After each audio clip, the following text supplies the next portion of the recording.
Hello, all you beautiful souls. Today, I am going to share with you the most recent QHHT session that I had. A wonderful session, a wonderful past life portion, and some really awesome information from the higher self.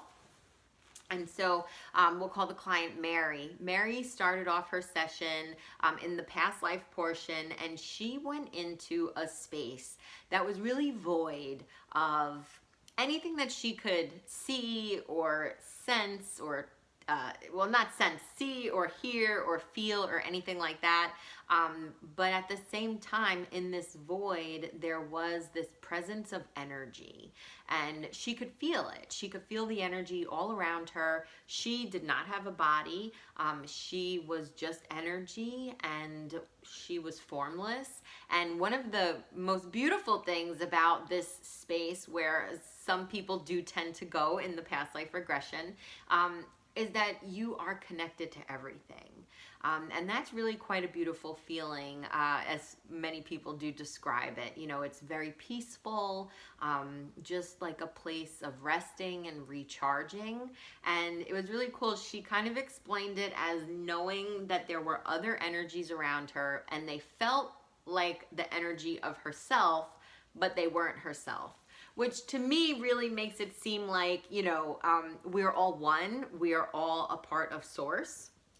And that's kind of why the energy feels like it's you, even though it's not you, but it's separate. It's not separate from you, it's connected to you. It's really a kind of a cool thing. And some people have kind of trouble explaining exactly what that means. But they, you know, regardless, it's very peaceful. It's a beautiful, peaceful place. And she visits this place nightly when she sleeps. The higher self said, eventually told us that it brings her there every night to really rest and recharge, because this is her first life on earth. She's actually never incarnated before up until now, which was a very cool thing to talk about with her higher self. And so, you know, every night she goes there to recharge, because people who have either not had many lives on earth, or this is their first time on earth, or this is their first incarnation period, sometimes those people can have a bit of a hard time. Our planet Earth, the 3D, is very dense. It can be hard to, you know, be limited in this physical body. It can be hard to be exposed to so many different energies. So sometimes people do have a bit of a hard time adjusting.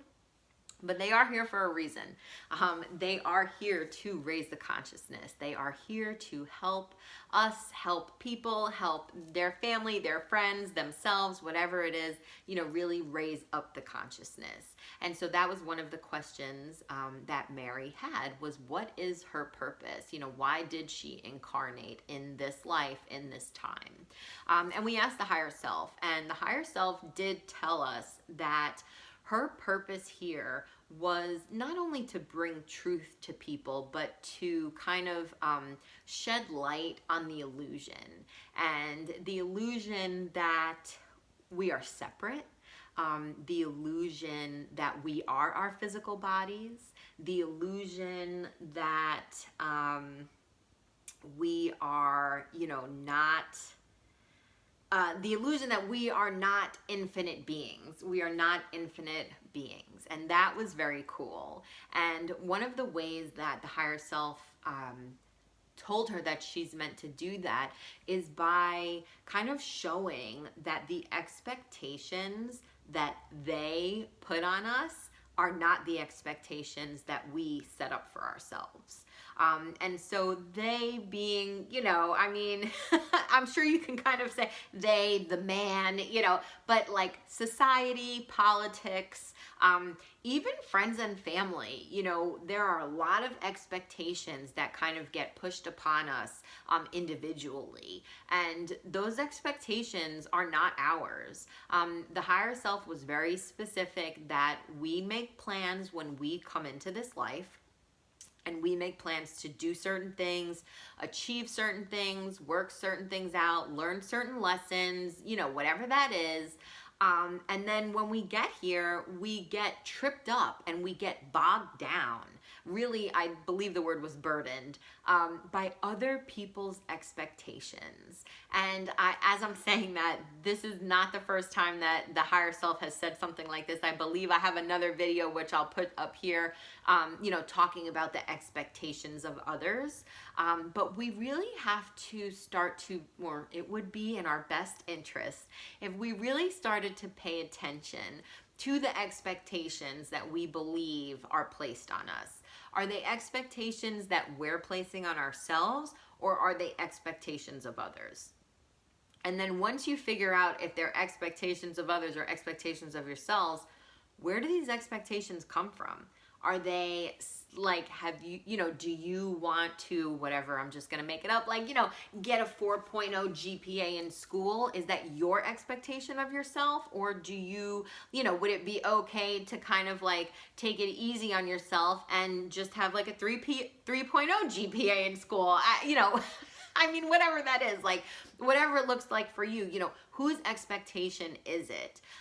What makes a 4.0 better than a 3.0 if a 4.0 is making you crazy, giving you anxiety, just not in alignment with who you are? Nobody looks at your grades once you have a degree. So, if it would be most beneficial for you to kind of take it easy and enjoy your experience and graduate with a 3.0, is that okay?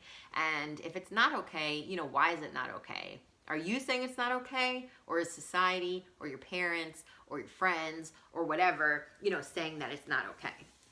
So it's really about examining things. And that was just really cool. I feel like we get caught up a lot in the expectations of others.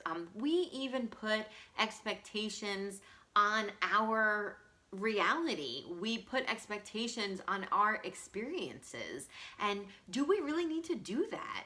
Why, are we so caught up in making things the way that we want them to be? Why can't we just surrender to the moment and know and trust and have faith that the current moment is the creation of everything that has come before this, and it's perfect in its just existence? Just because something's perfect doesn't mean you have to like it. So I just found that really awesome. She was very emotional about the whole thing. She was very tied to her purpose here to kind of shed the light on the illusion, shed the light on the expectations. And it was really just a very beautiful session. And like I said, that void, that darkness place that people go to is really a place of rest and recharge. And any of us can get to that place at any time. So, just go there in your mind. It's really not as hard as we make it out to be. I think it may be our expectation of it that hinders us a little bit. So don't forget to check out the link in my description. I've created a video where I talk about all the different ways that your past lives could be affecting the life that you're living now. And if you feel like there's someone that needs to hear this today, please feel free to share. Don't forget to like and subscribe, and I will see you soon.